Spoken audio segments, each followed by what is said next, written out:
Հարկ և գողություն մեր առաջին Աստուծուն, այս օրնաբեր և դոնական հայտին համար, որով հնարավորություն ունեցանք բոլորս հավատքով միաբան մասնակցելու այս հոգեբարար առավոտյան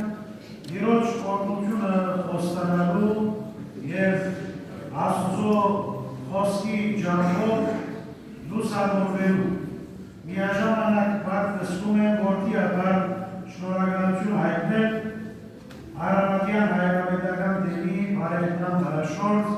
երաշնորհ Տեր Նավասար Սրբազան արքեպիսկոպոսին, որում թույլտվությամբ և օրհնությամբ այսօր կարիք ունեցա վատարակ մատուցելու։ Անուն Հոր և Որդու և Ոգին Սրբո ամեն։ Հոսաննա Դավթի որդուն, օրհնյալ է Տիրոջ անունով եկողը, Հոսաննա Բարձրյալին։ Սիրելի բարեբաշտ և հավատավոր ժողովուրդ, այսօր մեզ համար օրհնապեր և տոնական օր է, այսօր ծաղկազարդի տոնն է և ծաղկազարդը հիշատակումն է մեր Տիրոջ Հիսուս Քրիստոսի հաղթական մուտքը Երուսաղեմ քաղաք։ Քրիստոս մեր Տերը նորինական կյանքի ժամանակ հարիկ սերմանեց, հրաշք գործեց, Աստծո պատգամը հռչակեց, հրաշքներ կատարեց, մարդկանց բռնության հրավիրեց։ Եվ դրա համար մեր Տերը եղել էր հեղինակավոր անձնավորությունը, որովհետև իր բարի համբավը դարացվում էր ամենտեղ։ Եվ դրա համար մարդիկ ուզում էին մոդեն ճանչնալ այս երկարակ վարդապետին, որ ուսուցանում էր հեղինակությամբ և իշխանությամբ և կատարում էր մեծամեծ հրաշքներ և սքանչելի գործեր։ Հիսուս Քրիստոս մեր Տերը իր երկրավոր առաքելության ժամանակ քարոզելու կամ գործելու մշտական կամ մնայուն վայր չուներ։ Ընդհանրապես գործում էր Գալիլեայի սահմաններում և ընդհանրապես Երուսաղեմ գալիս էր դոնական օրերի ժամանակ։ Շատ հաճախ մարդիկ ուզում էին ըստ Քրիստոս հռչակել որպես երկրավոր թագավոր, բայց Քրիստոս խուսափում էր։ Եբրայեցի ժողովուրդը այդ ժամանակ ապրում էր հիասթափություն երկու պատճառներով։ Առաջին հերթին, որովհետև ժողովուրդը հռոմեական իշխանության լուծի տակ էր և ժողովուրդը ուզում էր ապրել ազատությամբ և արժանապատվությամբ, բայց հնարավորություն չկար օդանավարի լուծի ենթակային և գալիս էին մարդիկ տոնական օրերին Երուսաղեմ աղոթելու և հիշելու իրանելի օրերը և ձևովը մխիթարություն ապրելու։ Ժողովուրդը հիասթափված էր երկրորդ պատճառը, որովհետև օրվան կրոնական իշխանության ներկայացուցիչները, փարիսեցիները, տբիրները, օրենքի ուսուցիչները օրենքը բացատրում էին կմահած ձևով և սխալ մեկնաբանությամբ։ Նույնիսկ փարիօրինակ չէին ժողովրդի համար և դրա համար եղել էին կայտառության միջոց իրենց ձևապաշտության և քարասրտությամբ։ Այսպիսի իրավիճակը տիրում էր ընդհանրապես Երուսաղեմում և դրա համար մեր Տերը գիտենալով, որ մոտեցել է իր կամքով խաչի մահը հանձն առնելու կարևորագույն բաժինը փրկագործական ծրագրի մեջ, եկավ մեր Տերը Երուսաղեմ քաղաք։ Եկավ իշի և կուրակի վրա նստելով, եկավ շատ բարձրությամբ, բայց միաժամանակ հանդիսավոր և խորհրդավոր եղող։ Պատմական դեպքեր, աստվածային նորինում էր և բազմահազար թիմավորեցին Հիսուսի դոնական մթնոլորտով երկյուված հարգանքով վերջախոս արտահայտությամբ, մեծ հանդարավությամբ, բարձր տրամադրությամբ, որովհետև այդ ժողովուրդը եկել էր ուխտի, այսինքն քարոզներու մեջ ապրող հրեաները եկած էին այդ զարգական դոնի առիթով մասնակցելու պաշտամունքային և արարողական կյանքի։ Հիսուս մերները առիթ տվեց մարդկանց, որպեսզի արտահայտվեն բացականչություններով, իրենց թիմավորած ծերը երբեք բադահական չէր, մարդիկ իրենց հագուստները գետին կրում էին, աղավնիի ջուրերը, ցիտենի ջուրերը և արմավենի ոսները կրում էին գետին, որպես երկրված հարգանքի արտահայտություն, և մենք ասրաշուչև իմանանք, թե ցիտենի ջուրը խորհրդանիշ է խաղաղության, իսկ արմավի ոսը խորհրդանիշ է հաղթության, և Հիսուս Քրիստոս խաղաղություն հաստատեց իր խաչի մահվամբ և իր հաղթանակը հռչակեց իր հրաշքար հարությամբ։ Երուսաղեմի բնակիչները ընդհանրապես դարավյալ մարդիկ էին, որովհետև հիասթափված էին, ինչպես հիշեցի, և դրա համար Հիսուսի անձի մեջ ուզում էին տեսնել այն երկրավոր թագավորը, որ եկել էր ազատագրելու մարդկանց։ Անշուշտ այս պատկերացումը մարդկային պատկերացում էր, և Աստծո կամքին բնավ համապատասխանող մտայնություն կամ մտածելակերպ չէր։ Հիսուս եկած էր երկնքի արքայությունը հաստատելու մարդկանց սրտերի մեջ։ Եվ դրա համար երբ մերները սկսեց քարոզել, ասաց ապաշխարեցեք, որովհետև երկնքի արքայությունը մոտեցել։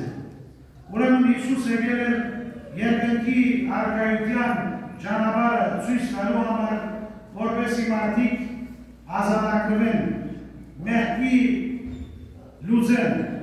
ազատագրվեն չարի իշխանությունեն, որպեսզի կարողանան ապրել ճշմարիտ ազատությունը արժանապատվությամբ և Աստծո կամքին համաձայն։ Ուրեմն Հիսուս երբ եկավ Երուսաղեմ քաղաք, այս դոնական մթնոլորտը անշուշտ խանգարեց փարիսեցիների տվիրների խաղաղությունը։ Այդ հրաշալի տեսարանը ընդունելի չէր փարիսեցիների տվիրների համար,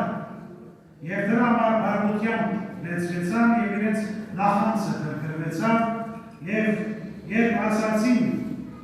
Հիսուսի լսում ես մարդիկ ինչ ասում են, որովհետև այդ թիմավորության ժամանակ ասում էին Հոսաննա Դավթի որդուն, օրհնյալ է Տիրոջ անունով եկողը, Հոսաննա նշանակե հրդիր մեզ, Հոսաննա բառ։ Ուրեմն ինչ ժամանակ 5 դարանի մեջ երբ թագավորը կգնար պատերազմի, մարդիկ այս բացականչությունը տալիս էին։ Մաղթում էին, որ թագավորը հաղթանակ դուրս գա պատերազմից։ Եվ Հիսուս որպես երկնավոր թագավոր իր հաղթանակը հռչակեց իր հարությամբ։ Մենք շարականի մեջ ասում ենք մահվան ըսմախ ողյաց և հարությամբ ընդյուրով մեզս յանս բարգևեց։ Ուրեմն երբ չհանդուրժեցին Քրիստոսի թիմավորության համար, Հիսուս ասաց, դուք երբեք չեք կարդացել մանուկների ու գատնգերների բերնով օրհնություն կատարեցին։ Հիսուս միշտ խոսում էր մեղմությամբ, քաղցրությամբ, համբերությամբ, հանդուրժողականությամբ, բայց երբ Հիսուս եկավ Երուսաղեմ, այդտեղ ցույց տվեց իր աստվածային վարկը և իր նախանձախնդրությունը։ Դաժան մտավ և դաժանից դուրս վրընդեց բոլոր այն մարդիկը, որոնք սևաբաշտ էին, արք ու վաճառքի համար եկել էին, և Հիսուս այդտեղ ցույց տվեց իր հեղինակությունը, և երբ ցույց տվեց իր հեղինակությունը, իր իշխանությունը եւ նախանցակցությունը օրվան կրոնական իշխանությունը անհանդուրժող երբով նայեց այս երևույթին եւ դրա համար Հիսուս ասում է դուք չեք կարդացել թե գատնգեր դղայոց կերնով գողություն կդարեցիր Սամոսի բարերն են սիրելիներ եւ երբ մենք այսօր եկել ենք նորական մոտորորդով հավաքական աղոթքով մասնակցելու եւ զարգացածի այդով օրնությունը ստանալու բանը հարցանք դեր խղճին մեր անցին եւ այսօր զարգացածի դոնը ինչ ունի ասել մեզանից յուրաքանչյուր առաջին հերթին Քրիստոսին երբ պատասխանում է չեք կարդացել գատնգեր դղայոց կերնով գողություն կդարեցիր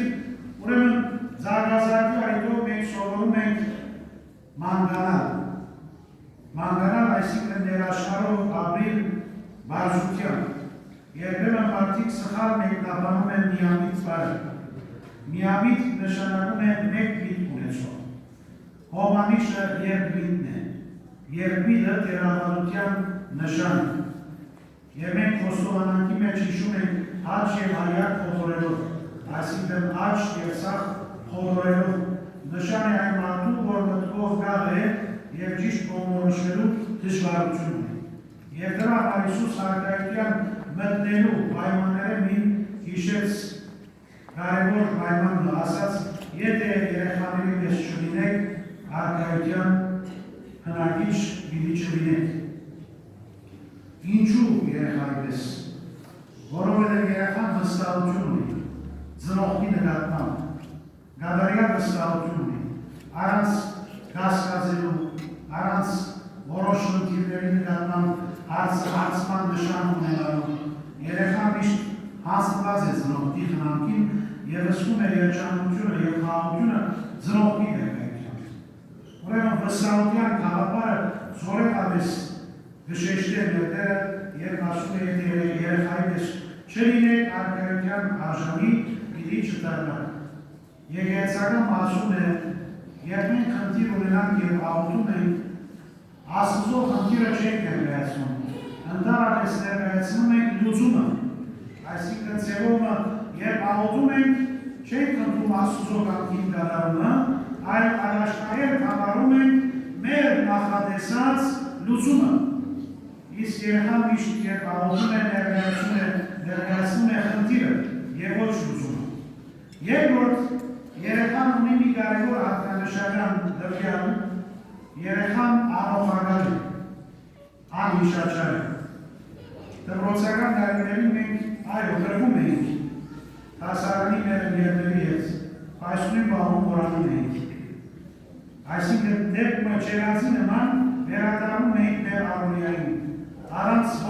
ողի թույնը վայրում դեր մեջ, եւ դրա համար երեխան շուտով որանում է եւ միշտ պատրաստական է խաղաղությամբ ապրել։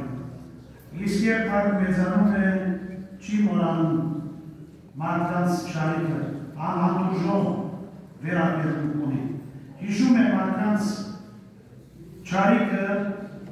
և հիշում է իր արած բարիկը։ Եկեղեցական ասել է մարդկանց հետ երբ շրջվես հիշիր մարդկանց բարիկը։ Եվ ասում է երբ մենակ ես հիշիր Աստծո բարիկը, Աստծո ողորմությունը, գտությունը, Աստծո բարեգործությունը քո կյանքում։ Խորանի վրա գիտեք տալիս է թղթեր աղոթքների համար, հիվանդանց բժշկության, զանազան խնդրանքների համար։ Հիմա քիչ առաջ երբ բան էր հիշելու այդ թղթի մեջ ներկայացված անձերի համար աղոթք անելը, իմ ուշադրությունը գրավեց մի երեխու աղոթքը։ Աղոթքի մեջ ասում է ով Աստված բարև, չեմ ուզում հիշել անունը, ասում է ես այս տարի մի քիչ խելոք եղա, ուզում եմ որ խաղաղություն դաս հայրենիքի, որովհետեւ ապրենք երջանկությամբ եւ խաղաղությամբ։ Շատ բարձ սրտապուխ աղոթք է, բայց այդ բարերի մեջ կա գադարյալ վստահություն, հոգեվոր չերնեանդություն, եւ դրա համար երբ անձը աղոթում է երեխու վստահությունը ունենալով Աստծո նկատմամբ անպայման պիտի վերականգնե հոգու երջանկությունը, որպես իման արարածը կարողանա ապրել իր կյանքը երեխու նման, առանց հոգսերի, առանց մտքի ծանրաբեռնված վիճակի, ապրի թեթևությամբ, խաղաղությամբ և հանգստությամբ։ Այսօր մեզանից յուրաքանչյուրը խիստ կարիք ունի այս երկու կարևոր տվյալների՝ վստահություն ցուցաբերել Աստծո և հեռու մնալ ողակալությունից և հիշաչարությունից, որպեսզի մենք կարողանանք Քրիստոսի հարությունը դիմավորել հավատքով, դիմավորել երկվածությամբ, դիմավորել հոգևոր պատրաստությամբ, այդ ժամանակ Քրիստոսի հարությունը մեզ համար կլինի իրողապես հաղթանակ մեր ընտանիքների համար, մեր հայրենիքի համար, մեր հավաքական կյանքի համար։ Հետևաբար զարգացածի այս հրաշալի և օրհնաբեր խորհրդով եկեք այսօր մեր ուխտը վերանորոգենք, որպեսզի